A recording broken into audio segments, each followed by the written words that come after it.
I think the strongest binding that I've ever seen successfully accomplished in Magic is the one that we've put on you to not comment on current events on our podcast this week.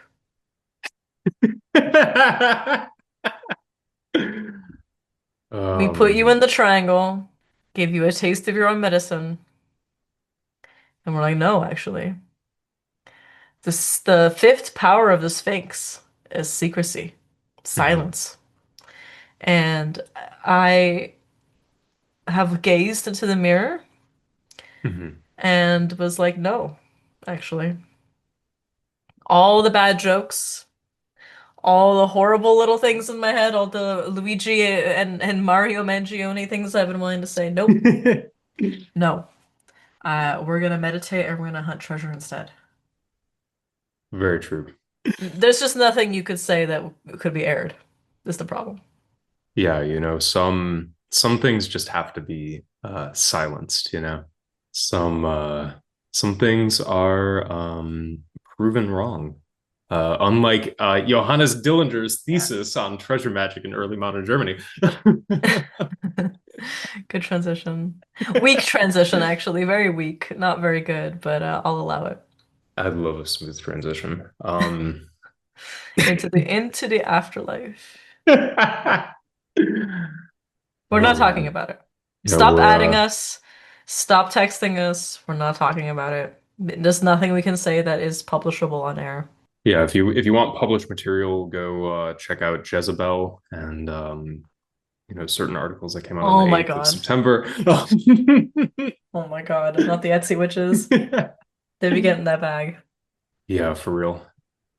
Like, imagine being not just whoever was hired for that, but the disclaimer guy who had to go back and be like, yeah, this wasn't on us. This was on someone else. We disavow. Oh my God. And because we're not going to disavow, we're not going to talk about it. Mhm, mhm, All right, just I can't drop the music. mhm.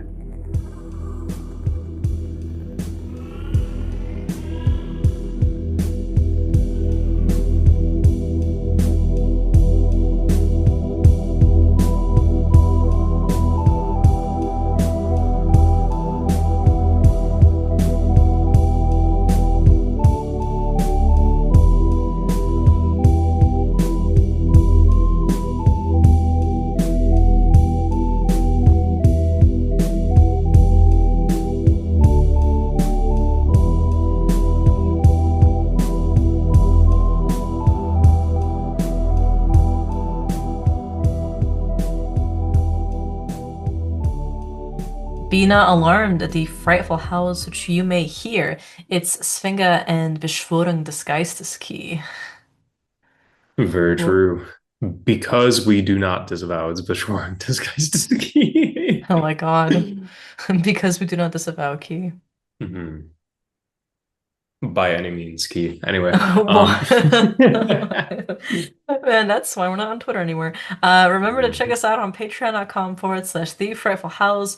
We got a bonus episode key every month curated by and just for our patrons, a Discord server. We got Salt's Awesome Almanac, a monthly live occult book club where we just discuss a text of your choosing.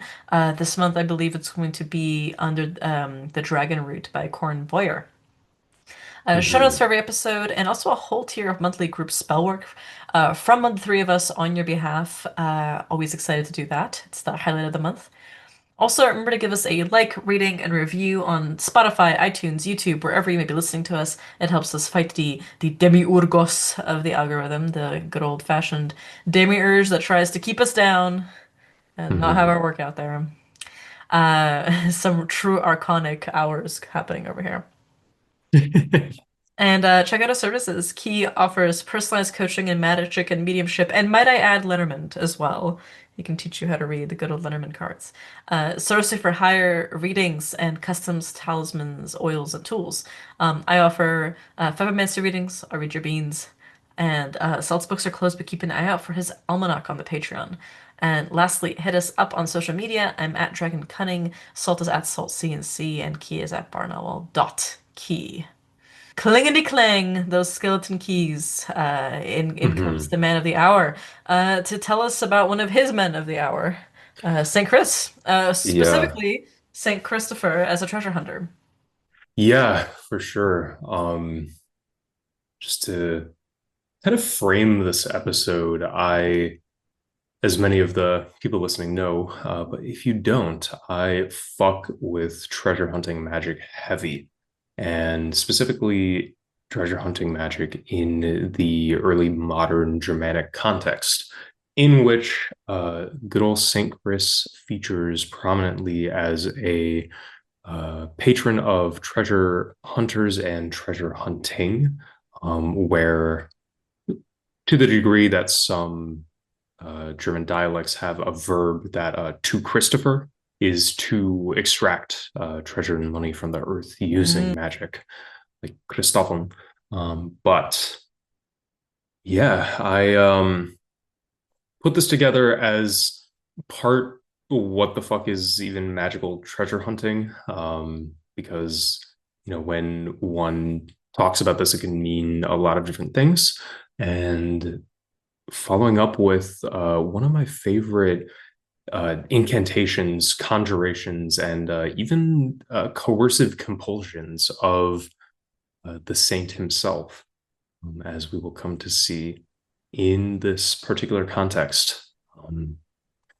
Shout outs to our Patreon Discord for having a cool conversation about this the other night and being like, yeah, let's throw this together because I love this shit and it's one that I enjoy playing around with. Literally, like this was not the actual episode scheduled for this week, and then Key was like, "Stop everything. We are doing this instead because our patrons popped the fuck off." Totally, yeah. Which all the more reason to hit us up on Patreon and join our Discord. It's great. It truly Yeah. is, and I'm not just saying that because it's ours. Hmm.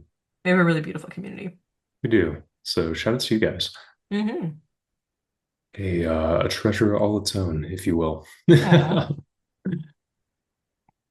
Yeah, the have to balance out the lack of disavowing with avowing our community. Yes, Um, yes.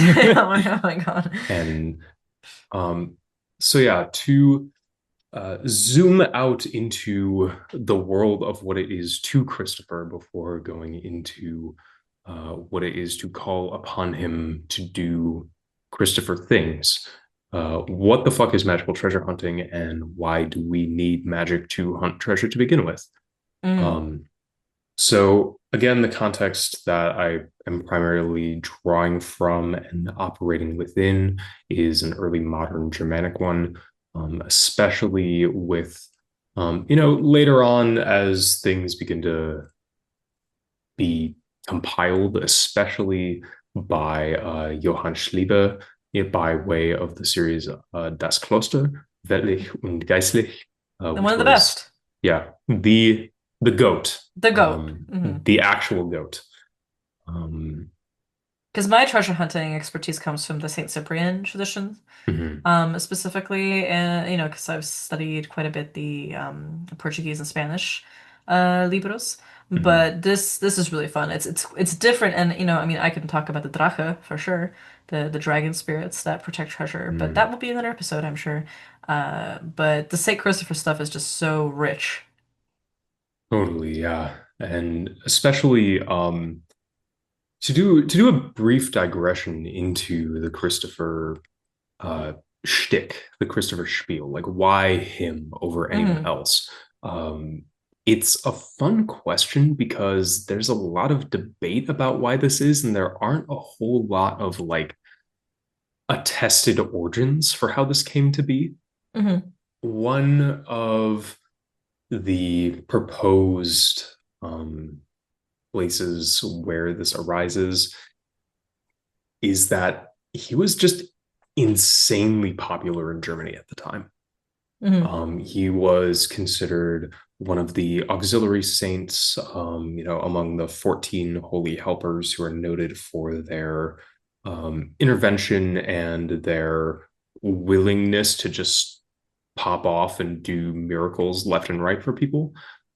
He was an incredibly popular saint against the plague and also various other uh, epidemics that were happening throughout the couple hundred years of history we're talking about, um, to the point that, in the more alpine regions of Germany, his images would be painted on the outside of churches, thinking that um, gazing upon them alone was equivalent in the amount of blessing and protection it would provide to the Eucharist, which I quite like. But beyond the fact that he was insanely popular, he was thought to be particularly effective against demons, kind of following like a Pazuzu strategy here of like just get the really big, strong, monster angry guy, who can Mm, kind of flex his muscles before God and be like, hi. Um, that mm, to kind of make things fall under his command. Similarly, of course, if he can hold up the entire world in the form of Jesus holding up the entire world in this sort of deity stack. right, he's holding the word of God up, Right. the manifestation of God's presence on earth, so therefore anything can manifest on his shoulders. Exactly. Yeah. And through this, and also with the action of like raising things up out of the earth, he becomes a sort of obvious fit that we can map a lot of this type of magic onto. Um, that said, in spite of him being universally beloved, he was considered rather dangerous, for lack of a better term, to the point that, there are examples of explicitly in different manuals of magic and also polemics saying, look here at this manual of magic, it has this conjuration, where the treasure hunters don't particularly give a shit about what they're conjuring, be it God, god, a spirit, a demon, a saint. Um, doesn't matter to them so long as it grants them ingress into the other world. And we'll talk about what is meant by the other world here, to bring them money, fortune, riches, ensuring that uh, their own poverty is alleviated and that of their loved ones and neighbors. Hmm. So to get more into this worldview of like um, what is this other world? There is a popular saying that I think encapsulates it rather well, which is that anything more than about a meter below the surface belongs to the devil. In this, it just means it's not ours. It is outside of the realm of normal human ingress. Of course, going into these more liminal locations and especially liminal times, these spirits come out to play and their stuff, their treasures, their hoards, their even implements. If we're thinking about the gnome manuscripts and things like this, Hmm. um, can slip into our world and have a degree of physicality to them. One of the things that is especially noted about like how our world intersects is there's a huge importance through trial records of magical treasure hunters, especially after the early 1700s, like 1710s, off the dome, that the most effective times for treasure hunting are these periods of transition to the point that you also have to invoke the time, invoke the day as particularly lucky or particularly holy. And sometimes it would only just work on a given day and time. Um, Mm. Most effective times for treasure hunting in this context are, midnight, noon, the time between weeks is how it's phrased often. So Sunday at midnight, the time between years, so New Year's Eve especially, and also the period between Christmas and Epiphany is mentioned frequently. Hmm. And there are frequent invocations of, I'm doing this on this lucky day. I'm doing this on this holy day. I'm doing it even in the name of this holy day. There's a really fun trial account from the 1740s where the guy asks his inquisitors, "Hey, 3 days from now, I need to go dig up this treasure because it will only be here on that day. Um, Hmm. let me go do that." And they're like, "Absolutely the fuck not." Not that this is at all from the same tradition, Yeah, but on that note of like timing of days, the hygromancy is so underrated. true, very true. Just for like the actual day calculations as well as hour calculations. Mhm. Like if you really want to get neurotic, get into grimoire timing. Oh yeah, calculate planetary hours by hand because your internet is down. You got shit to do. We've all been there. Oh yeah. One of the other um, frantic scrambles, shall we say, of this time period is that relationship to money, Hmm. especially too much of it, um, is ambivalent at best. There's constantly a balance and a calculation Hmm. of trying to advance your own station, of trying to have wealth and accumulation in such a tempestuous period of history, Hmm. while not having too much, um, as to create some sort of social imbalance. Of course, as we mentioned earlier, they'll have an episode, or I'm sure many episodes all their own someday. But when one accumulated wealth too fast in this period, it's thought that you had a drache, where you had some sort of spirit ally helping you take all of the money from your neighbors, which, Uh-oh. yeah. Wee woo alert.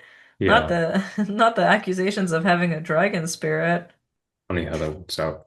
And notably a presence in Eastern Germany, influenced from Eastern Europe.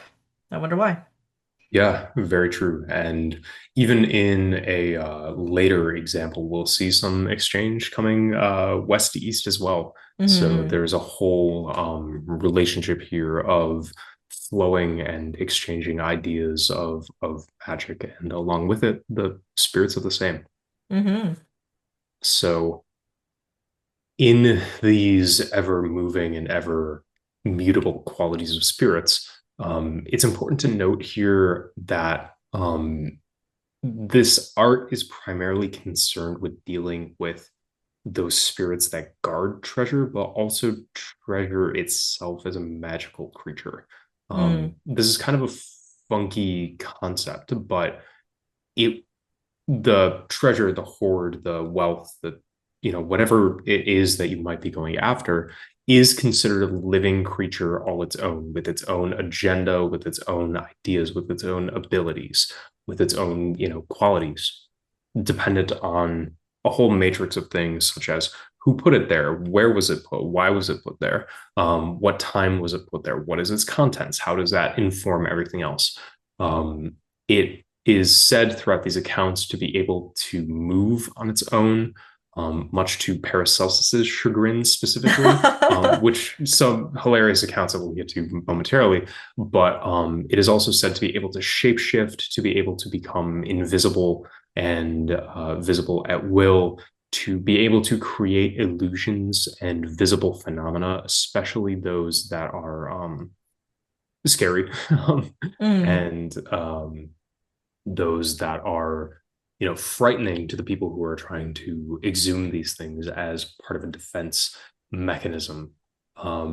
So there's that intentionality there, but also it will create visible phenomena, kind of against its own will, or just as a neutral artifact of its existence. So fires, will-o'-wisps, burning embers, lights on graves or in ruins or in the woods that turn on specific days of the year or have specific qualities, will indicate the presence of a treasure or a spirit that guards a treasure.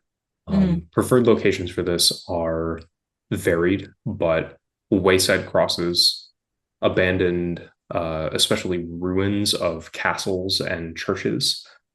Churches, especially, even more so because of the clergy's access to magic and therefore access to the same art. it was assumed that they were really fucking good at this.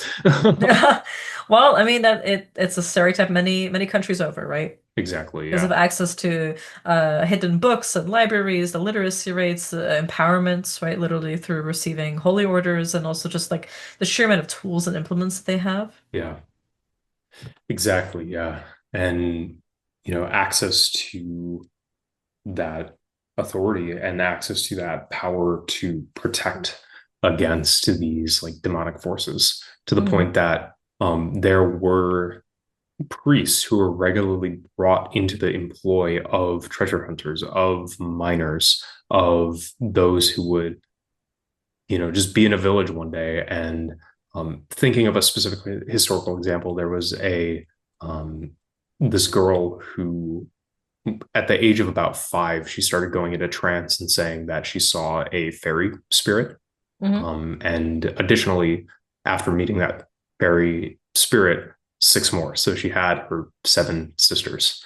Um, Hmm. when this was heard about, and especially because her mother was someone who also fell into trance, and because her father was involved heavily with the church, it's kind of unclear to me if he was like a priest later on or not. But they would ask her, it's like, hey, where is the treasure? And she would shuffle her feet and do a little dance and then be like, okay, treasure's here. It'll come out at this time. They say it will become visible on this day because it will be taking a sun bath. Work. And so this is a motif that actually happens where what is kind of the reason for these things to come to the surface? They like the sun, they like fresh air. I mean, um, and people who do be trapped in the ground be this way. yeah. And this is again, with the Homi Paracelsus, this is a bit of a gloss to explain why sometimes people just accidentally stumble upon a treasure or wealth or whatever the fuck else is going on. Mm. Because, and again, an example for why pre-planned or really intensely thought out things fail. Again, they have their own abilities, they have their own agendas. They sometimes will just be like, all right, bye, Hmm. sinking into the ground because you have disturbed whatever the fuck is going on in this Hmm. given area. So it's always something to consider, especially for people who are doing this themselves. I think I see a lot of conversation around that. People use this in adaptation. People use this to go after a quality of art that they want to make, or go after a song that they want to write, or have different experiences. Like what is a treasured memory? What is a treasured time? I don't see so much about people being like, yeah, I went and found money. Yeah, I Mm. went and dug up some shit.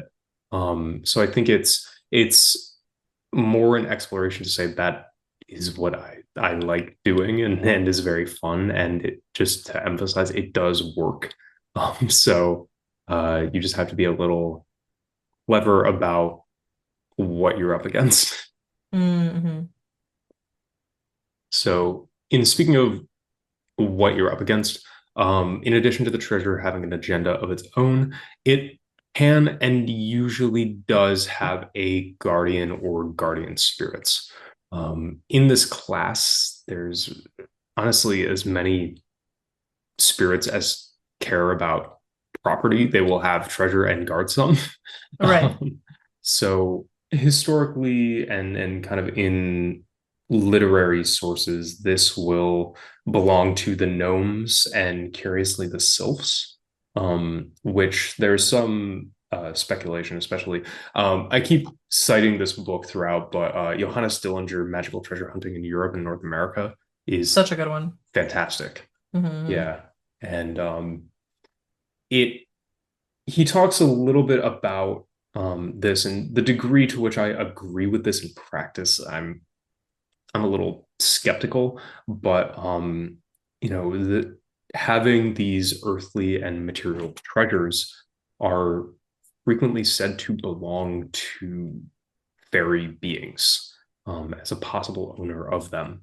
Mm. And especially due to their abilities. As we talked about previously with Rose on the podcast, like they have physical bodies. Sometimes they can just Yes. be physical. Mm, So too can their stuff.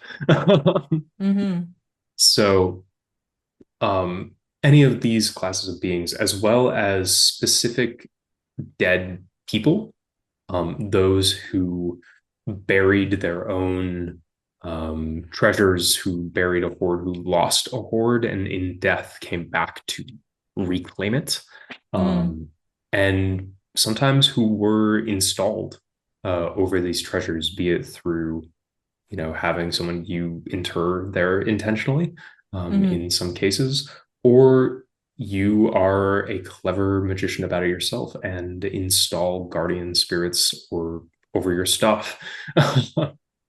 As you should. I'm always telling people, do this for your decoys. Totally, yeah. Have decoys for your decoys. I'm behind 50 proxies. Exactly. As you should. Totally. And in a bit of a nod to being behind 50 proxies, our own podcast itself, taking its name from the Grand Grimoire, I wanted to throw this example that is Mm, from the great conjuration of Lucifigura Facale, from which mm. we take our name. Thereopon the Karcist, armed with the blasting rod and the stone called Ematil, shall issue from the circle. The spirit shall then conduct the Karcist to the vicinity of the treasure, when it may befall that the Karcist shall behold the apparition of a large and fierce dog, with a collar as resplendent as the sun. This will be a gnome, which you can drive off by the point of his rod, when the apparition will make off towards the treasure. The Karcist must follow, and, on reaching the treasure, will be astonished to discover the person who has hidden it, who also will endeavor to grapple with him, but will be unable so much as to approach him. The Karcist must be provided with a sheet of virgin parchment inscribed with the grand conjuration of the clavicle. This he must cast upon the treasure, grasping one of its coins at the same moment as a pledge and surety, and previously flinging down a piece of his own money bitten off with his own teeth, after which he may retire, walking backwards and carrying away what he can of the treasure. The rest cannot escape him after the above precautions. He must, however, take heed not to turn around, whatever noise he may hear, for at this critical moment it will truly seem as if all the mountains of the world were being precipitated upon him. He must for this cause be fortified with special intrepidity, must take fright at nothing, but keep perfectly firm. So acting, he will be led back by the spirit to the entrance of the circle. So in this example, right, there's a lot going on. So a leaving the circle led by a spirit is always something unto itself, which is a frequent motif that I find in some of these treasure hunting manuals that you don't really see anywhere else in these grimoire contexts. Like that prolonged emphasis of like, no matter what happens, stay in the circle. Like you will be fine as long as you're in there. Whatever the spirits are showing you, they're just fucking with you. Like you'll be good. You're protected. Um, this is not one of those cases. Yeah, yeah, yeah, yeah. And especially as they, lead you forth. But even then, there's very specific parameters. You have the goaded blasting rod from the Grand Grimoire. It is. Um, It is actually goated though. It's like yeah, right. in a top blasting rods, this one's definitely number like one or two for sure. Yeah. Get the blacksmith to cut the knife and make it into a stang. I'm like, oh yeah, Oh oh yeah, yeah, yeah. oh yeah. Oh. I love a forked stick. Yeah, witches love a forked stick and a hold Mhm. stone. You heard it on this podcast. Very true. That should also be merch. That Speaking should of be merch, merch. I Let's feel like do it. that'd be a good like line for like a tote bag or something. Oh yeah, I love a tote bag. Yeah, because you're a performative male. Oh man, the I need to get that one tote bag that says like there is a gun in this. Yeah, yeah, and then you have a little boo-boo on it. Yeah, yeah, yeah. Hmm I got brief aside the SpongeBob Labubu. No, it's a we saw blind boxes that were SpongeBob themed, and they were all like fish characters. They weren't like the main SpongeBob characters. It was specifically like the random fishes in the show. and we scry. So there was one design specifically that like he really wanted, and we both scried it. We were like literally standing there in this like cute little like Koreatown shop that was, full of like labubus and different tchotchkes like that, and various cool capybara themed items, which of course I had to buy. Mhm. I'm very easily baited into spending money if there's a capybara on something. Or and so we were looking at them, we were scrying, you're like that one. And then we didn't even wait. We like sat outside the store and immediately tore it open, and it was indeed that particular fish that you wanted. And the cards, because like a lot of those Chinese and Japanese blind boxes come with like a card that tells you the character you got. Mhm. It's basically just a Kinder Eggs all over again for me. But it was literally dressed as a bikini bottom driver's license. Yeah, it's perfect. Keep that shit in my wallet. Key, for the show notes for this one, can you please put a picture of the SpongeBob Labubu Yeah, yeah, of the yeah. blind box? Thank you. Okay. I am the owner of the one and only SpongeBob Villager Labubu. You're the owner of one of like thousands of those. Yeah, my love of SpongeBob merch knows no bounds. Yeah. Yeah. Oh Well, fuck. it worked out great. And Did. for your performative male points, it's definitely Yeah. necessary. Yeah, yeah. The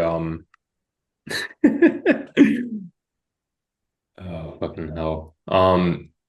So yeah, speaking of performative males, we have this gnome.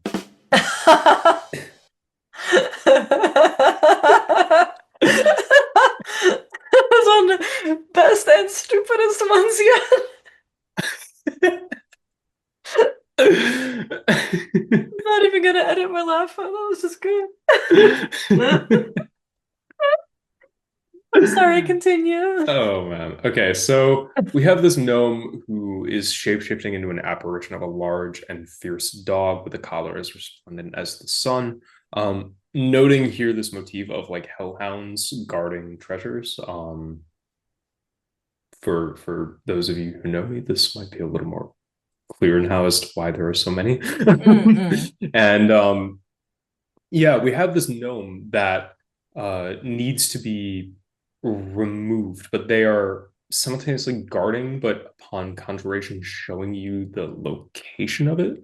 So this is kind of informing our style of magic already packed with these like earth elementals who have the ability to move through and master the matter of our world as something physical but slightly more subtle, and themselves just being master, smiths and keepers of these hoards themselves.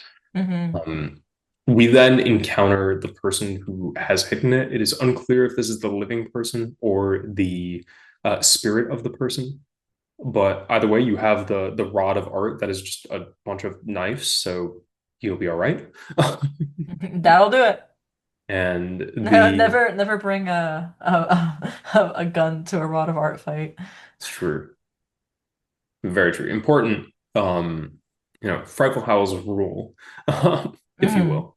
So in this, we are already doing like a multi-track drifting exorcistic thing because we've encountered a demon, an elemental, an illusion cast by an elemental, and the spirit of a dead person, and we have to know how to deal with all of them in turn.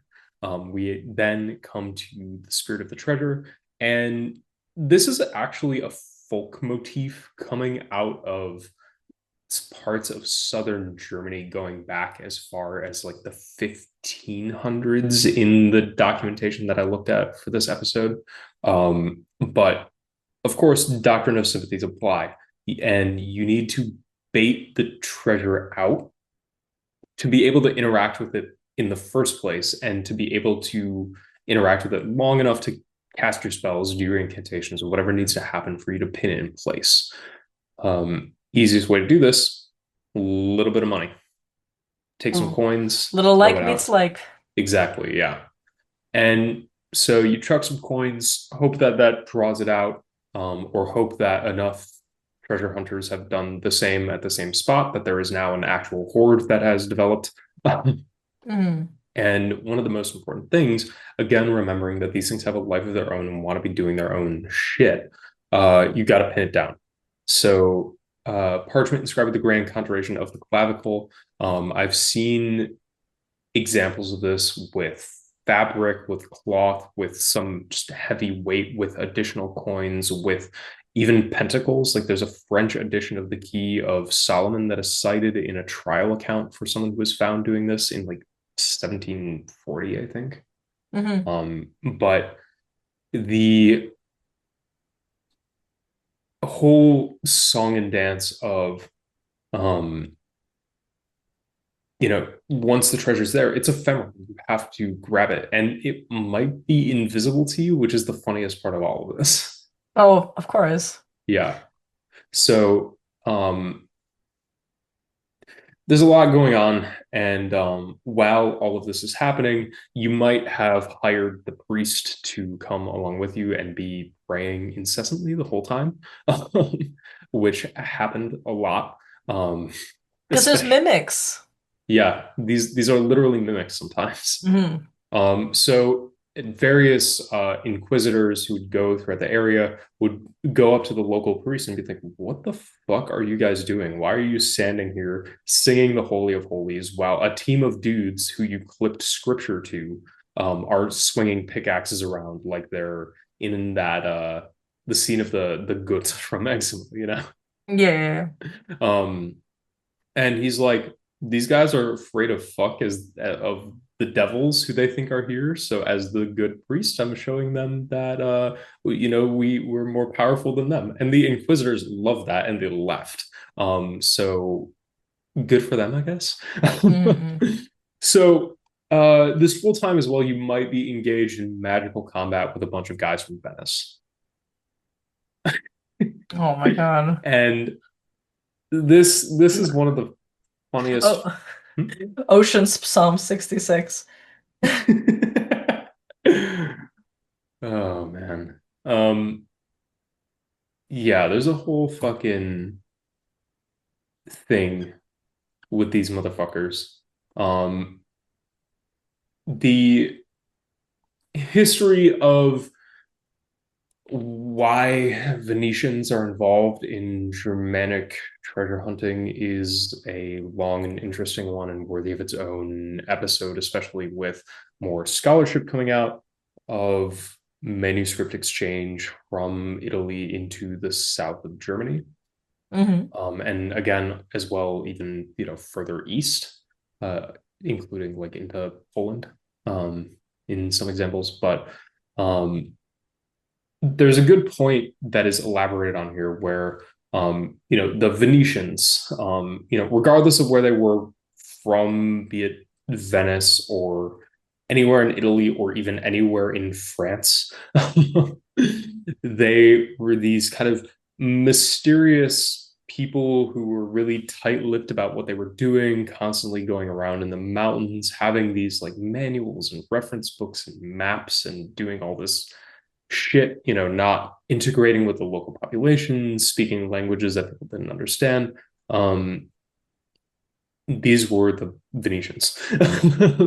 And people mapped a lot of mythology onto this, especially with a genre of literature that became really popular called the Wellenbuche, which boomed, 16th, 17th century. These are sensationalized diary accounts of these mysterious treasure hunters, Hmm. framed as like found footage, like found literature almost, Oh my where it's God. like, Yeah, the kind of what do they call it? Like the fam narrative or like the discovery narrative. That's what it was.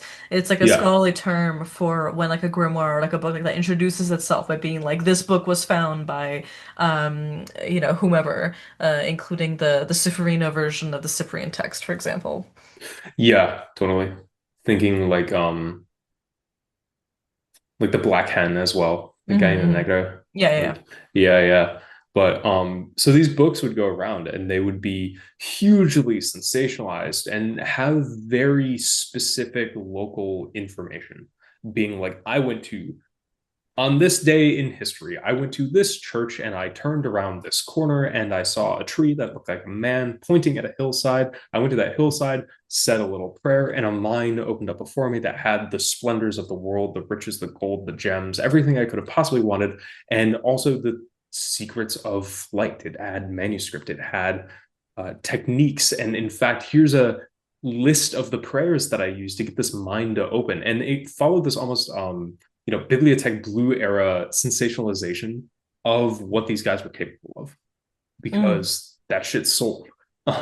So it would mm, be these extravagant examples that turned eventually from found literature that's kind of a cool genre of be like, hey, here's an imagined diary of a guy who was mining in this area like 50 years ago to here's his grimoire. He was a magician and his hoard is still here mm, because he himself was a master of magic who extracted a fortune and hid it away like Horcrux style. And them uh, selves became a new class of guardian spirit that you have to, best in that 1v1. And so this is really fun and in practice, really fruitful. Hint, hint, nudge, nudge. mm. Um, about how to get more of these books transmitted to Hmm. you. But there's also a really interesting practical and material history here. Dillinger, in his research about this, makes a really good point that Italian glass and mirror makers were, especially those coming out of Venice, needed minerals, namely manganese, cobalt, and alum, that were Mm, found abundantly in these East German mountain ranges. These guys were also notoriously reluctant to explain why they were there to protect their trade secrets, protect their recipes, protect the formula of the famous Venetian mirror, to protect the ability to make blue stained glass for the church. And also to dodge the authorities and the mining regulations that were in place in the area at the time, mm, because natural resources, known and unknown, belong to the principality. mm, So there's a whole interesting history there, but I find, it's kind of a both and situation, as is so frequently encountered in these enchanted spaces. mm, mm, So, in learning from the Venetians, there are some techniques that we already touched on, namely treasure can move, so you got to coax it out and then trap it. You are right. a treasure hunter for a reason. That's the Um, mimics. yeah, so you gotta hunt these things like you're hunting a deer. Um, Mm, so one of the classic things as well, like attracts like. So you can throw money on a suspected location of the treasure to draw it out. You can, the example that was given, things would be done to these coins. They could be, bitten, bent, made strange, taken to a church and blessed if you have a favorable priest to be like, here's the treasure hunting coin, bless it. By the way, come to this location at this time and pray unceasingly. mm, And you'll get a cut of whatever we dig up. Um, so as well as something thrown atop the treasure to hold it in place, pin it down, the trap of the hunter, if you will. And at this point, it will fight you. Um, so be know what you're about. Have your protection on point. If you have followed a spirit out of a circle, make sure you're following protocol. Maybe it's a good idea to have drawn your circle here in advance. Tons and tons and tons of different manuscripts exist and different styles of doing this. mm. I actually really love like having that tarp available on hand and then rolling it out when you're on if you're going to do it in nature, for example. It's just so Yeah, much easier. The cleanup is phenomenal. You don't want to be drawing that on the in dirt where it's hard to see, like in darkness. totally. Yeah. So get that canvas drop cloth of art. Yeah, yeah. Um, and And it's and durable. yeah, totally. And also, guys, paint markers. So much easier to control than just painting like 50 coats. Yeah. Oh my God, yeah. Easier to use, easier to draw with, write Hebrew with, write whatever you need to do with it with. And also just like only takes about like in my experience 2 coats maximum Yeah, totally. on drop cloth. Yeah. Yeah. Even like complicated circles like the Ars Goetia one, like goes pretty quick that way. Mm, But yeah. One of the things as well that I was kind of riffing on earlier, the homie Paracelsus mm, concerned himself a lot with treasure because it fucked with him. Um, mm. it was something that he implied throughout his writings that he couldn't figure out what in the world was going on with this shit. And it bothered him, especially as an alchemist. Right, right. Because, treasure in this context retains another ability, which is to turn itself into a gross material if all else fails, to go from gold and silver to dirt and stones. Is this a convenient excuse for when you are a treasure hunter hired by someone to go find something? Right, right. And you're Oh, like, yeah. oh yeah, I like there was so much gold here, but then the enchantment kicked in and the spirits protected it, and now it is not but dirt and stones. But also it makes me think of those stories. I mean, I know of this in Serbia specifically, but I know that they exist in many parts of Europe where you have like a troop of spirits that come over and they're celebrating a wedding and you get invited. And you're feasting and you're drinking and it's so intense and it's revelry and then you wake up and like it's just ash and leaves and dirt in your mouth and you realize and you're like in an abandoned shack somewhere in the middle of nowhere and you're realizing like all of like the incredibly luxurious food you were consuming was actually enchanted and it was just made out of mostly just like dirt. Totally, yeah. Or even, it's even very reminiscent of like Jin narratives Mhm. of like you were just handed a fortune and you wake up the next day and it's just paper. Mm. um, or stones, or the coins have turned into wood and ash, um, and it has this like highly illusory quality. So Paracelsus, in being after my own pyromaniacal heart, recommends should this happen, light the whole area on fire and wait. Um, Hmm. and he actually gives the justification of, as you mentioned earlier, Psalm 66 for why this is. Mm. It will be tested by fire and it will make you rich. Fuck yes. And yeah, especially as included here, you have tested us, you have refined us as silver is refined, you have brought us into the net. You laid affliction on our back, you have caused men to ride over our heads. We went through fire and through water, but you brought us out to rich abundance. So St. Christopher coded. Yeah, right. Hmm. So this is like the peak treasure hunter psalm. Like Hmm. I love this one for all this use Hmm. because it perfectly encapsulates everything that you need to be doing.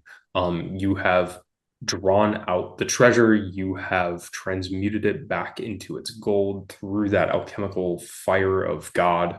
You have, crossed over the water, you have captured it in the net. You have undergone its trials and tribulations, and you have won. Hmm. Um, One of the funny things is that he implies while burning it may be effective in this way. He doesn't actually know how to stop the assault of spirits that guard the treasure while this happens. Uh-huh. And implies that he has seen it and it has messed with him a bit, which I love. Yeah, yeah, yeah. Hell yeah. I'd be a little traumatized from seeing Yeah, the magic of a good old treasure spirit. Yeah. yeah. I mean, honestly, like what we were what was Salt saying in the previous episode on terrestrial demons? Like, if you don't have a little bit of PTSD from a grimoire, you're not doing it right. Yeah, yeah, yeah. um, with kind of that, right? Like this is an evocation and it is an adversarial evocation all the same. And like we talked about in the terrestrial spirits episode, these things they're gonna fight you, and it's a lot of different things fighting you at once. So it's a style of sorcery where you gotta be on your game or at least know who can help you when you're not. Um, and it is a fruitful one because it will get you things. Hmm. Up to and including physical chunks of gold. But maybe a story for another time. Oh man. But speaking of the onslaught of spirits that guard treasure when this happens, the homie Paracelsus should have known to pray to Saint Christopher. I love a smooth transition. But it truly is like such a crisp tr psalm. I was just thinking about that, you know, refining the silver, bringing it into a net, the affliction on the Yeah. back, riding over the head, going through foreign water. It's just remarkable. Yeah, and I find in the meditation on this and in the practice of this, even the reference of silver and not gold here Hmm. speaks to Christopher's nature of going from still seeking the highest, Hmm. still not yet at that the apotheosis of his own journey, um, or rather has achieved it by knowing what he is and what he's about and who he Hmm. serves. Um, Finding the strongest and in that himself becoming the strongest, which, especially in this psalm, maybe a little inspiration for treasure hunters. I know I certainly am as well. Um, but yeah, the classic patron of treasure hunters, Saint Christopher. Also, just to throw into the mix, other common ones.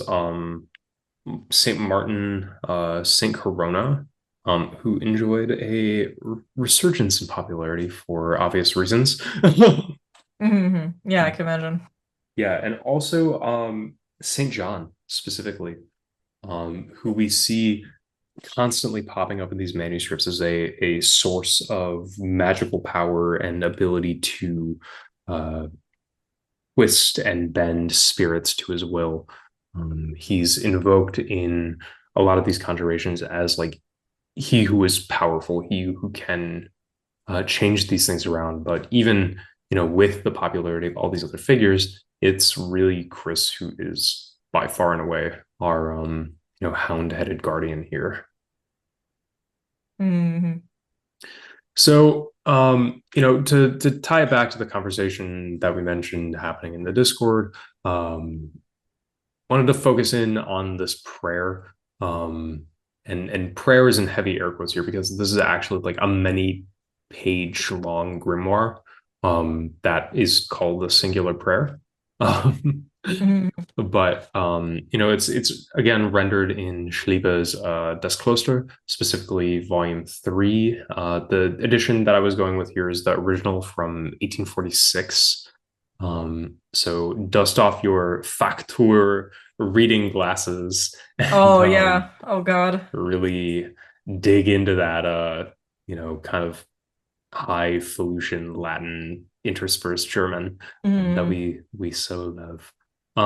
But for those, yeah, again, not familiar, Das Kloster, many volume collection of magical and occult texts, different chapbooks, manuscripts, folklore, superstition, fairy tales, and any manner of popular belief during the German Renaissance. So our prayer, die Rufung des heiligen Christoph, oder das sogenannte Christopheles-Gebet, being the adjuration of St. Christopher, or the so-called Christopher prayer. Um, yeah, the shit's a grimoire, and quite the grimoire at that. I think there is an English edition of this in translation that is available just kind of around, um, that you can get from the uh, he who shall not be named 2-day shipping service that shall not be named. Hmm. But yeah, again, original German manuscript is if you speak it, or if you have a Factor Web SDR, send that shit to me immediately and we can translate it. Yeah, so there's a lot going on here that's going to be of kind of a familiar format, but I wanted to run through its structure to highlight some things and situate what we're doing here. Hmm. So it starts with long form version of Do the Usual, which in a very German fashion breaks it down into 11 different clauses of what the usual is. So beyond, just be ritually pure, do this with like one or three people. There's an interesting note right off the bat that's wherever you're doing this, face east. And if you're doing this inside, have the window open. This treasure is going to belong to aerial spirits. This again tying back to it being in the domain of like the sylphs. Here we're talking more about like specific spirits of the dead, so it's a kind of a different aerial thing happening. But there's some interplay. There is some, what is this gloss of sylphs? I think, maybe Dillinger's onto something here, something to think about, um, Mm. something to ponder. Um, Something else I would love here is you take into the circle with you an image of the Virgin Mary and an image of Saint Christopher, crucifix, consecrated candles, a covered lantern. Which pro tip for tempest conjuring enjoyers. Um, Oh no. Who would ever want to do that kind of weather magic? Storm lamps are good shit. Mm. And you also bring in with you a consecrated palm branch from which you burn it and make the ashes Palm Sunday style. Mm. Um, and with these items, you make three concentric circles. More on that in a second. And you also have to bring holy water and baptismal water with which to sprinkle the circles and the occupants. There's a note here that you don't want water to go outside of it. I think, in my opinion, lest you fuck with some of the spirits involved, unless intentionally you want to be doing that shit. Mm. Again, the usual asperge yourself with the water, take special care to commit to alleviating poverty in their lifetime if this works, which I find to be a useful category, A, because, good shit, do more people do that. Mm. But there's an emphasis that um, this shit works, so you should do good things with it. Mm. I like that. It's not often seen. Um, and one of the things I really like about this as well is when it says to take like special care to alleviating poverty in your lifetime, it feels like the implication is that you can keep doing this, right? You can keep Yeah, enriching yourself and with those resources distribute them. yeah, you absolutely can. And segueing into the next point, there's a stipulation that each of the participants should not tell themselves to have less. There should not be humility in the petition. They should want Uh-huh. more Right, right. because having more of it, it says, remember that you can divide it equally later on amongst yourselves, among people, and amongst the souls in purgatory. And it notes that these treasures belong to them. I love that. I love that. So you're paying off almost like the debts too. Yeah. Hmm. Great. And I love that. So it's like seek, go high, like try and find a huge amount of treasure. Like don't be bold, don't be modest. Like go out and really find this. You're not doing this for pennies, right? But yeah, at the same time, then know that like the more you have, the more you can actually distribute, including to people who aren't even necessarily alive. exactly. Yeah. But help the people who are alive right now and who need like quote unquote money the most. Mhm. And then help spirits too. Totally. Yeah. We're doing the much more enlightened and bespoke form of effective altruism here. Mm. Um, so uh, there's also a stipulation here that talks about and highlights this ambivalence toward money even through this attitude. Mm. It says before you take or use anything from the treasure, you got to mitigate the curse. Note to Mm. people fucking around with this, these spirits can be a bit vengeful sometimes, so you got to be Right, careful with right. what they throw at you as you seize them. Because it's not just like the turning the money into dust, right? Yeah. This is haunting. This is you actually like lose money the more you spend the ones that you find. This is like getting sick.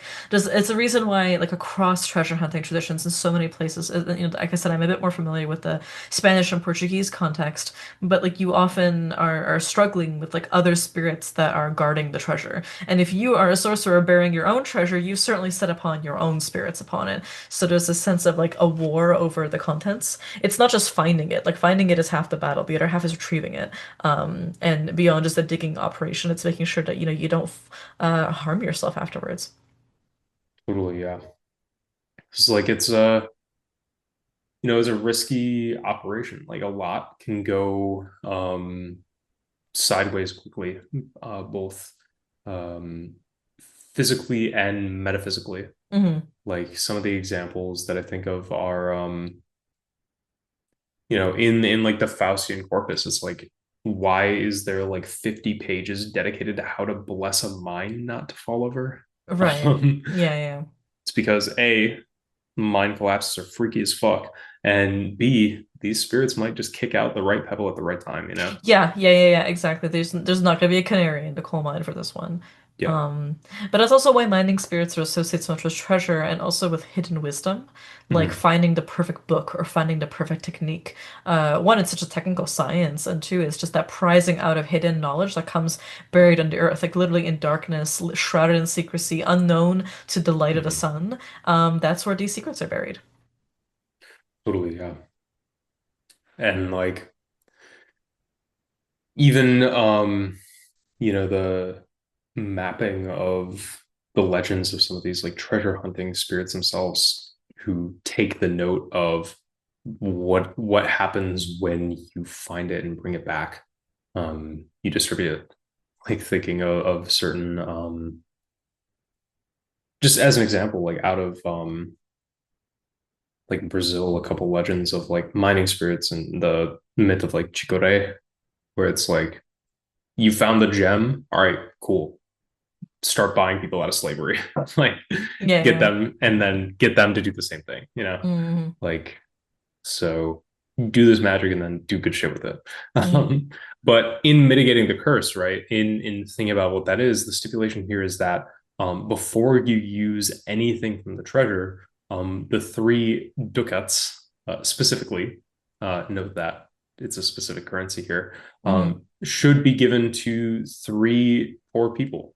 Um, and then like three people in poverty should be clothed. Um, because if this is not done before using anything from the treasure, the one who obtained the treasure will die within that year. So Mm. we're doing Grimoire Death Curse, Yeah, which yeah. sure, I love it. But at the Hmm. same time, it's like, it's just that important reminder of like this, you have just liberated a horde. Do not create a horde that another treasure hunter is going to come along and find. Um, Hmm. so going then into the structure, prayers begin at 9 a.m. and continue until noon on Tuesday, Thursday, Saturday of each week.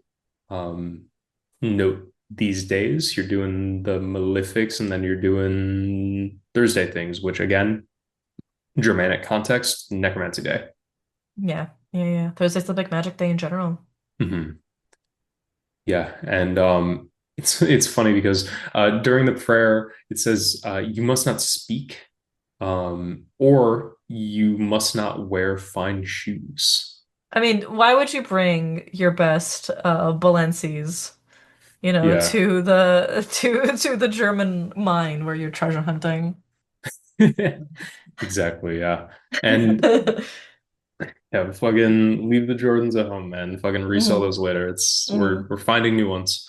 Um, so it says as well, one must not look about the circle, but you should gaze upon the image of Saint Christopher while you're doing this. I love that. It's like you're bringing the image, and to me, I'm just like, ooh, a 2D image, an icon, Ooh, perhaps, where you're like ooh, scrying it, you're getting into trance, it's yeah, portable, you're actually like looking at. I love bringing statues and icons into the wilderness for that reason too.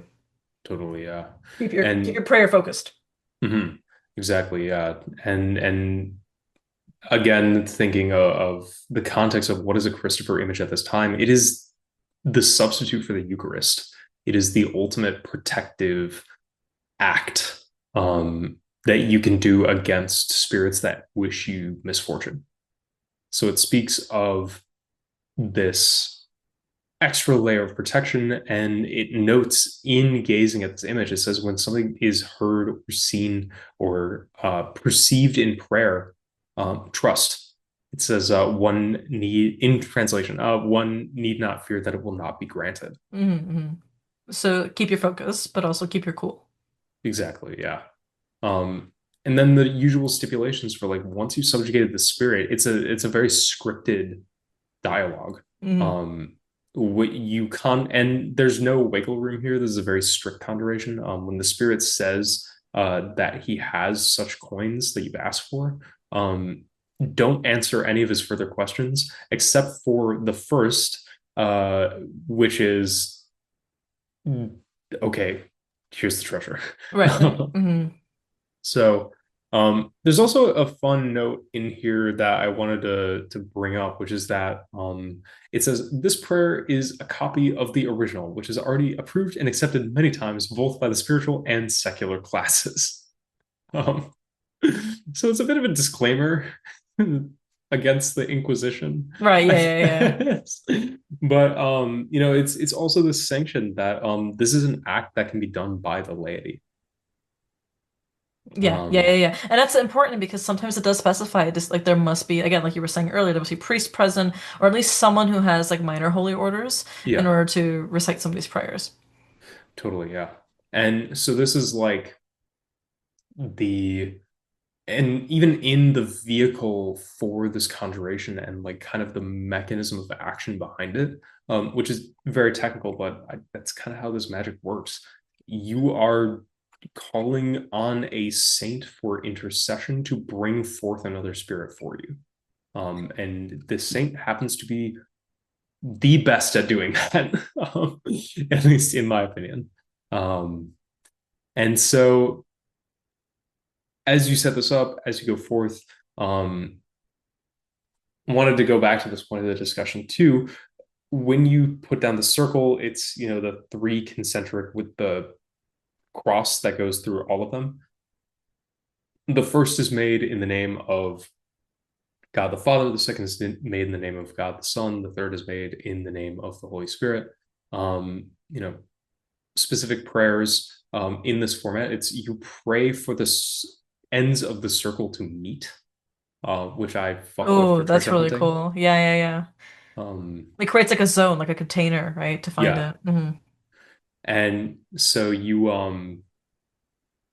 create this whole apparatus, and the format of this is the classic general purpose one, in my opinion. Hmm. But it just fucks, which is that the cardinal directions, Jesus, Nazareth, Rex Judiorum, Hmm. um, which I went from English to Latin there. Anyway, before you roast me, that's what happened, listeners.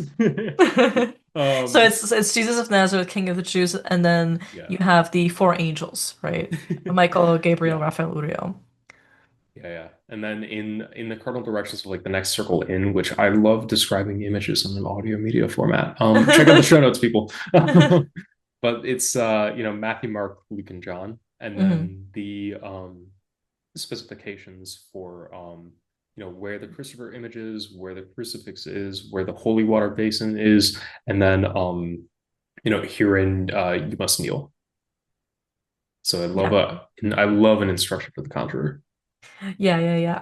I was putting this out in the server, but like I know this is a common circle format, but it's very similar to Tuba Veneris for me. Mhm. Like because you have the angels, you have the evangelists, you have the like the name like Jesus is a king, it's just it's Mhm. well done. It's classic. It's tasteful. Yeah, and especially I find for this is the circle to use in this grimoire context when you don't quite know what's going to be coming at you, or Hmm. multiple different things are going to be coming at you, or just like you're just kind of like I don't know, fucking I need something. Mm-hmm. So for me, it's this or heptameron. Yeah. Love a heptameron circle. Fuck. And also this is really easy to draw on the canvas, so it's not hard Yeah, to like take with you and roll out. totally. Yeah, yeah, Hmm yeah. Not as It's interesting that you're in like the lower right-hand corner of the yeah. inner circle, right? Because in front of you on the upper right-hand corner is the Christopher image, and then the crucifix is on the upper left.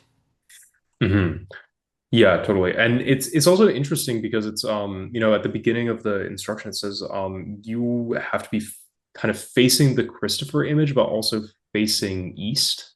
So Right. in this it's like east is at the top with like, Morgen Mittag.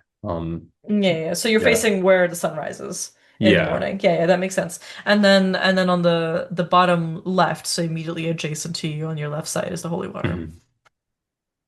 Totally, yeah. So you're set up, you're chilling. Um So then it opens actually with a prayer to Mary for protection, which gotta Mm. love. And also for the entire heavenly host to arrive upon you, which word. Yeah. So then you send up a bunch of prayers to God to send Saint Christopher to alleviate your poverty, and the poverty of the whole world, and to protect you from any sort of misfortune. So classic. Hey Jesus, can I get your permission to call this guy? Yeah. Um, Ring that God phone. yeah. Boop, Hello. boop, boop, beep, beep, beep, beep, beep. Hallo, hallo, ist das heiliger Christopher? Ja, stimmt. Das stimmt natürlich. Okay. Aber natürlich, das ist Christopher. Yeah, of course. He hits you up with a like bark bark Mhm. unintelligible tongue. Oh, real. Hits you with that goetic howling in the Yes. OG sense. Yeah. Yeah. So what then follows, I won't bore people to death with this, but it's a really fucking long series of penitential prayers and purifications. Um, Though it's a lot. yeah, Mm. like many pages, and you repeat yourself a lot. And Um, it's obviously having that function of getting you the trance. Totally, yeah. And it's serving a triple function, I suppose, later on of that transinduction, which is once you get into the like the actual conjuring step and like the charge of the spirit, you are charging them by the aforementioned prayers. So it's like you have just said a pseudo mass like inside the circle, like it's that long and comprehensive. So you're like, I'm conjuring you by this mass that was just set over you. Mm-hmm. In addition to all the other stuff. Um, so as you're doing that, as you're getting into it, as you're gazing into the image of Saint Christopher, once things start to click, in my experience, you begin to address the saint. Then the hagiography is, cited, and then you bring in this ever present in the style of evocation of the saint, which is a quite the hell of a construction, but that's kind of what we're doing here. Mm-hmm. But it's that ever-present justification for why this magic works in the first place, which is that in the crossing of the river, as he gets to the other side, in kind of reward for being like, "Damn, you strong," hits him with the "You, Christopher, are my highest guardian over the borrowed goods and money, and you are the guardian of the will. You are my messenger to the poor and needy, and to all those who call upon my name.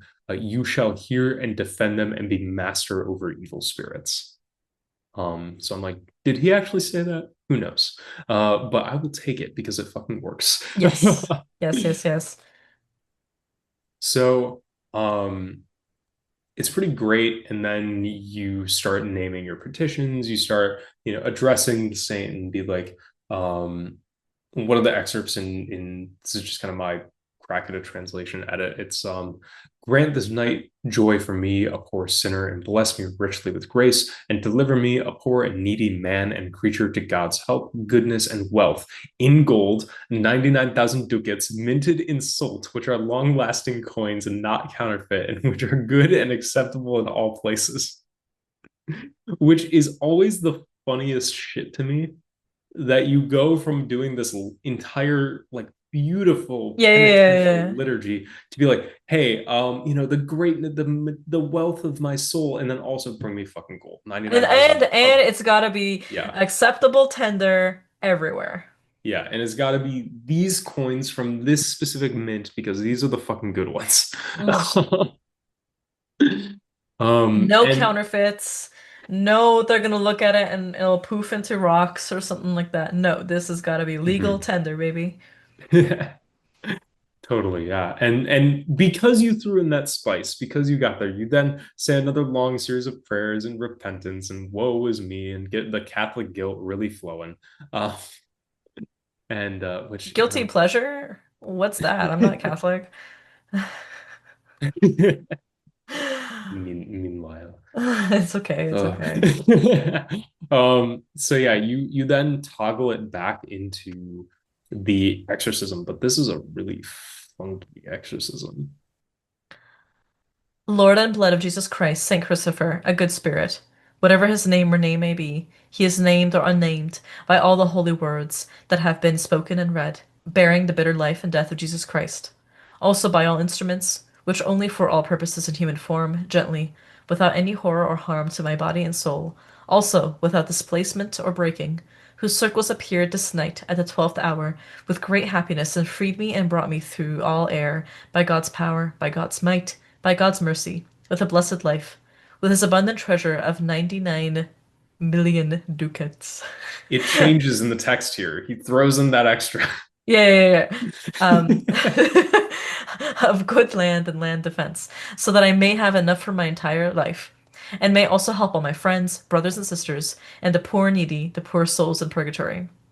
I conjure and demand a good spirit and deacon, through the merits of all holy and chosen ones of God. You must bring me, by God's will, this night at the 12th hour, 99 million ducats of well fortified land and land defense, whether hidden in or in water under the ground, that it may be done not by my courage, but by your mighty and mighty God, and by him who created you and me. I swear and implore you, through the martyrdom of Saint Christopher, that you will be overcome by the purity of the heavenly Queen and Virgin Mary, and by all the holy angels and virgins, and that the entire body of all holy and chosen God, and the power of John, who subdues all spirits and is the guardian of the treasures, will bring to me without any delay in my poverty, sorrow, and need a hidden, abundant treasure of 90, wait, what? 99,000? Yeah. Oh, it switches again. Yeah, and the author here is throwing stuff around, so it's 99,000 thousands. Oh, okay, okay, okay. 99,000. Oh, that's so German. Thousand. 99,000 ducats struck in gold in good local coin in circulation, unadulterated, and with good land protection. So Say it, mister. so it's really funny because the conjuration goes from like, hey, give me 99,000 of these ducats to 99 million of these ducats and also a property and also defensible areas of that property that might hide the horde. He's thinking ahead. Like, Yeah, I vouch for this. I just think that the spirit's like, wait, what did you want me to bring you again? Like, yeah. This guy's good Venetian. yeah, yeah, yeah. Oh This man. is And this this is like an Azerbaijan Technologies type conjuration. yeah, exactly. It's Mhm. Like 99,000 goon coins yeah. and a In VW Polo and a Brazilian air fryer. yeah, exactly. Minted insult. Hmm. If I were Saint Christopher insult, I wouldn't be carrying kids across a river. I would be planning to visit Milan on my Azerbaijan technology hoverboard. Yeah, yeah, Oh, fucking hell. So this conjuration is really highlighting for me like the shotgun approach of what you've done and how long this is, and like gives a flavor of what's happening here, where it's just like you're throwing fucking everything at the wall. Like these prayers are noted for being long. Like even in Dillinger's analysis, he's like, this is a pain in the ass. yeah. Yeah, yeah, yeah. Confiscated prayers extend on for like 40 handwritten, like tightly packed pages of text. That is over and over again by every saint you can name, by every power, by every adjuration and compulsion like exerted from this, or like the long litany of traditional names of God or titles of God, like El, Agla, Tetragrammaton, the usual grimoire stuff you would see, as well as like praise names almost. Um, like king, highest, et cetera, et cetera. Um, it's a lot Yeah, and yeah, it takes a minute. yeah. So Mm. this is why they recommend, do this for 3 hours at a time and space it out over a couple of days. But that also allows you to keep revisiting the area, Yeah, which allows you to have a greater chance of finding something. totally. Yeah. I think there's a practical function in that too. Yeah. Yeah. Yeah.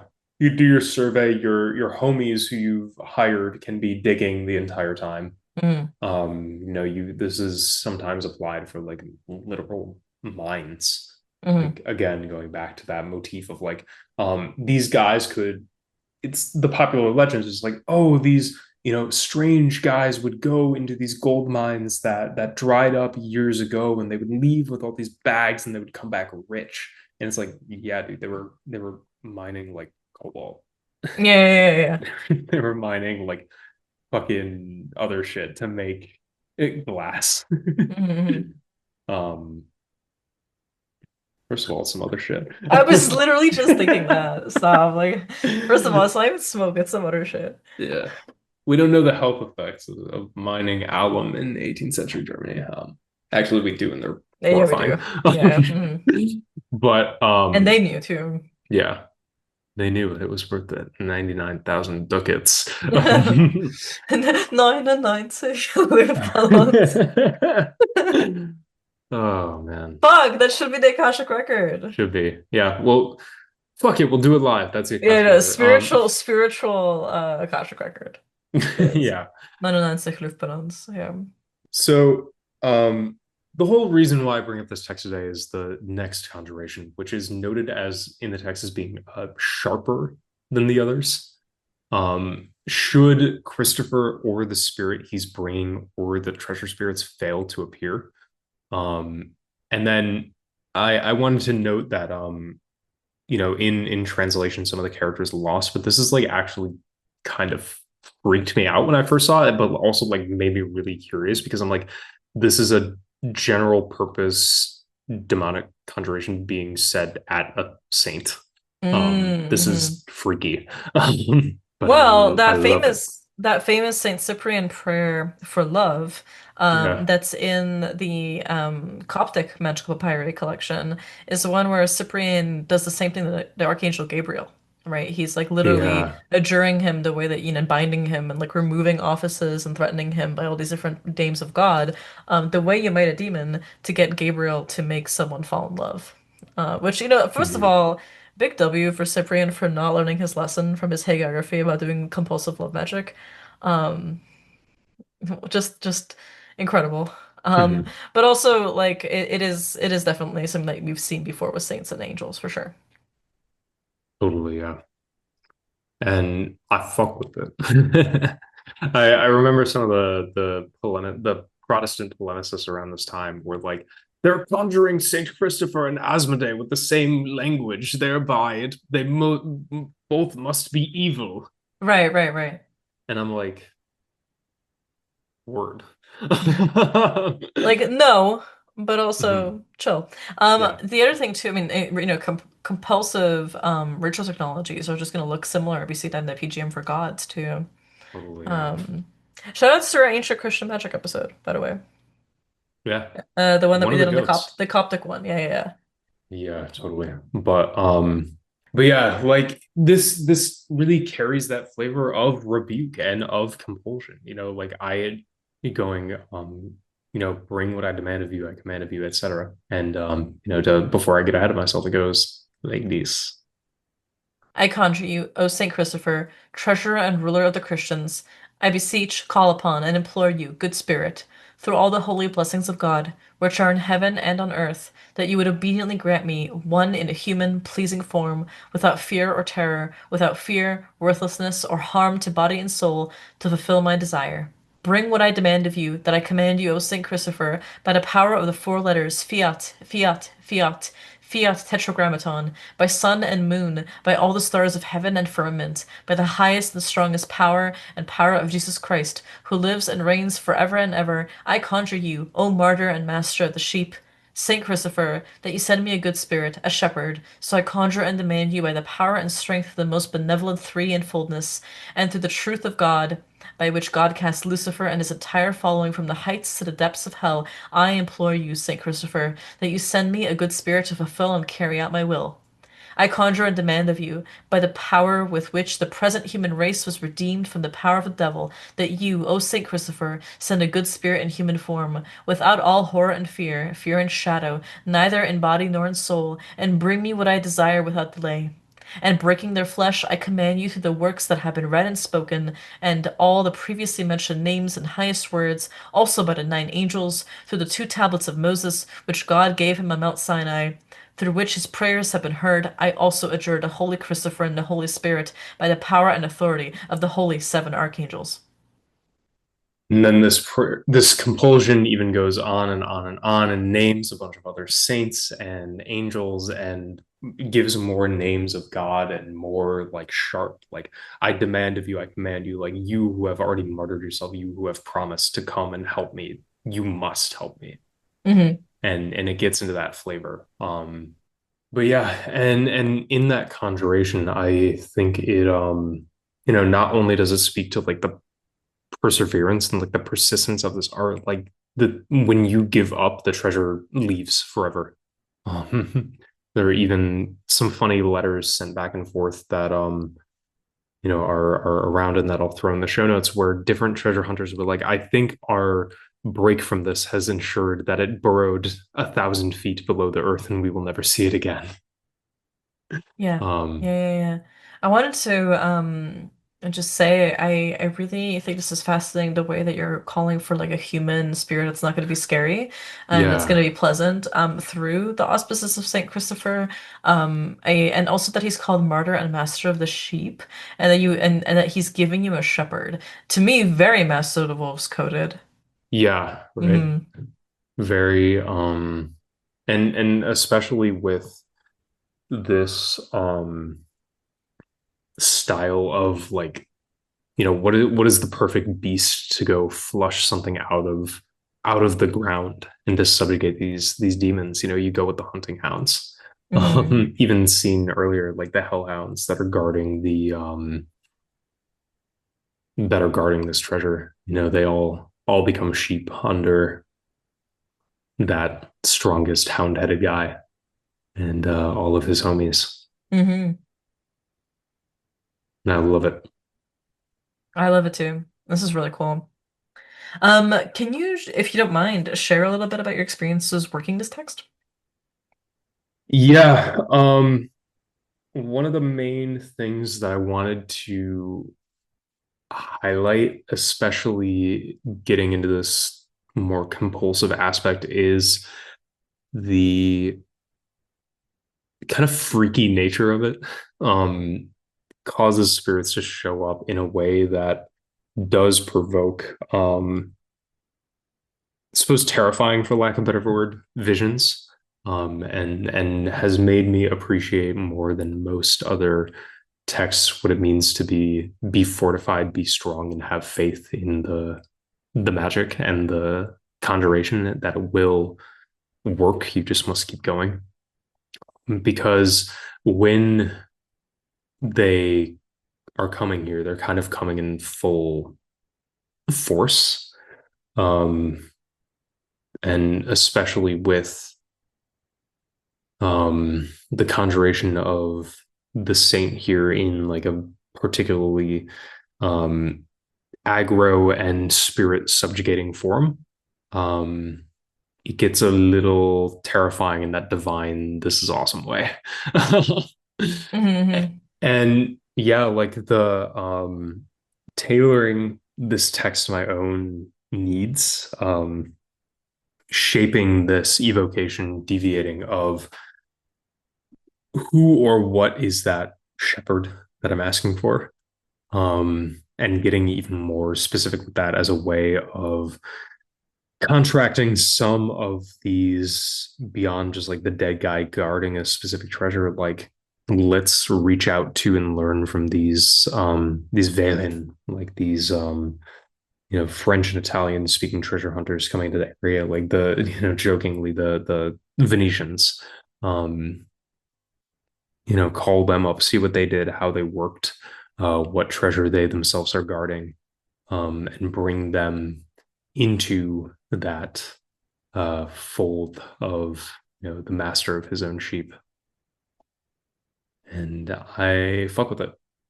It's a very potent route to do necromancy. Like some of the results wise, they will bring you shit. Mm, You will run into really weird streams of cash. You will run into like precious materials, sometimes just rising out of the earth that you trip over. mm, And these things are actually in the world and abound and create. It's a style of magic that creates a lot of phenomena. It brings wisps, it brings fire, it brings things moving around because these are spirits that are deeply and intrinsically tied to not just the physical world and not just their own physicality at times, but also the magic is made to blur and eliminate that line completely for long enough for you to reach out and grab the thing. Um, so it's a very, very manifestation, very apparition type of deal, which normally we've talked a little bit on the podcast where it's like that's not always a good thing. In fact, it usually isn't. But with these guys, it's like it's part of their nature to take on mm, this physical form. mm. So I think knowing what that is and how to deal with it is fruitful. Right, right, right. And like, Because this is the one that you said like you've had like the most like physical manifestations of actual like quote unquote treasures come through. yeah, Mm. stones, precious and semi-precious, like metals, precious and semi-precious. Um, I remember when we were playing around with this once, and like not like literally in the circle, but you clearly like I know you have pacts with these spirits, so you can call upon the familiar from Saint Christopher yeah, independently of being in the circle. And you found actual gold for me, yeah. which was really cool because it was like actually like raw, like it was inlaid into the stone. Mhm, Um, And then later on, like raw quartz and that kind of stuff, like a quartz hagstone, which is really great. Something that one of my spirits mhm, has been needing for a very long time, and now I finally have. mhm. Yeah, yeah. And just like trouncing around the woods. My old stomping grounds are I would really get into this stuff, Mm, like tripping over just like, oh, that's gold. Or like, oh, that's like semi-precious stones just like on the ground. mm, mm. I'm like word. Because they, are brought out and remain long enough. Um, yeah, and I think just to go back to it, like this style of conjuration and even this specific ritual is part of the reason why um Saint Christopher has such a prominence for me because he's when you conjure him full force, it's like how do you not? Yeah, yeah, um yeah. I love that shit. No, but have you done 99,000 ducats though? Not quite 99,000 ducats because I don't know what I'm gonna do with I don't know who's still taking ducats. Um, crisp, clean US dollars. Mhm. That's a different story. Yeah, yeah, yeah. You know the Spanish TV show, the one on Netflix, like Money Heist? Oh yeah, They yeah, needed yeah. to bring a Christopher magician on. They did. They really did. Hmm. I For them, it's a team of Serbians. Well, yeah, okay. It actually was too. That's actually real. Um, it made me so happy. And then the second season, or like not the second season, so the second like arc, I guess you could say, right? Like that they start. I think it's the third season that starts, if I recall correctly. But like, yeah, it's like a whole other team of Serbians that they dig a tunnel. Just picks up the phone, be like, call the Serbs. We have things to Yeah, do. literally, yeah. So good. Um, I mean, they know how to call them, you know. but yeah, the style of evocation, like this specific evocation, like it's always fruitful. Not just because it makes you wealthier when you do it, and you can, as following the text, you share that around, share the fortune. Make sure that your spirits and the spirits of the dead, those trapped in purgatory, and your friends are getting a little slice. Make the world a little bit better of a place with it. And the retinue of things that this ritual overturns intentionally or unintentionally is a lot in a good way. So Mhm. love me some treasure spirits, love me some hellhounds, and this is rife with both. I love it. Thank you so much for presenting on this. This is so fun. And thank you to our Patreon Discord server for rushing it on Key's roster. Yeah, the tickling my brain in the right way that I'm like, oh yeah. Hmm. Let's begin. Let's talk about a man from Florence. Amazing. Oh man. But yeah, play around with these. There's a lot of very similar but nuanced and effective ways to go trip over some treasure. So do the thing. How, yes. And if you do it, tell us about it. Tag Mhm. us, talk to us in the server. It's not a particularly materia heavy grimoire. This is actually like really simple. Yeah, totally. Not a lot you need, just time and persistence. It's really to prayer, right? But other than Yeah. that, like it's what, holy water, the crucifix, and the Christopher image, and then the circle. Yeah, and just some fronds from Palm Sunday that you make into ash. Yeah, perfect. I mean, it's so simple. You could pick this up this weekend. Totally, yeah. Easy to do and simultaneously challenging and really fucking rewarding. And bring friends who can survey the area for you. And Yeah. let the spirit kind of enchant their minds to lead them to the right direction. Totally, You yeah. use this to find all the railroad space. Oh yeah. The classic. Hmm. Love it. Amazing. Akashic Records wise, mine is Wolf Like Me by TV on the Radio. It's just makes me think of this grimoire. Love that song. Hmm. So, so good. And my Akashic record for the day is a bit of a funny one. It is in the Hall of the Mountain King. Because if you're doing this, that is exactly where you're going. And one that you've, I believe, like held off, really. Yeah. Hmm. Oh man. Fantastic. And I'm guessing the licenses part is also from this Kloster. Yes, it is the conclusion to this rite.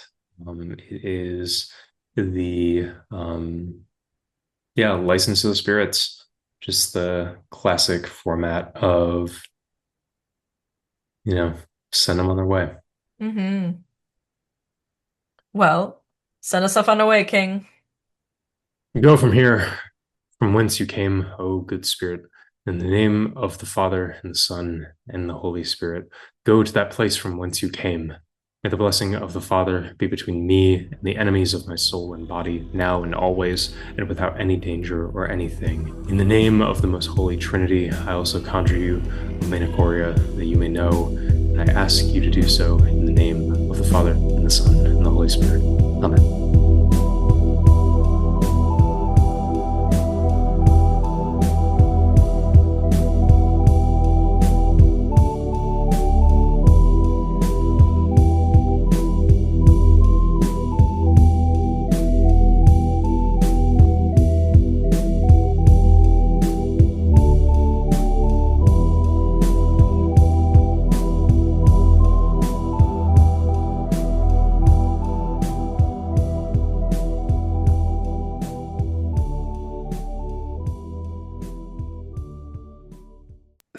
every cell in my body is telling me to be like, get yours now, Children of Khan. No, no, no, no, No, yeah, no. no.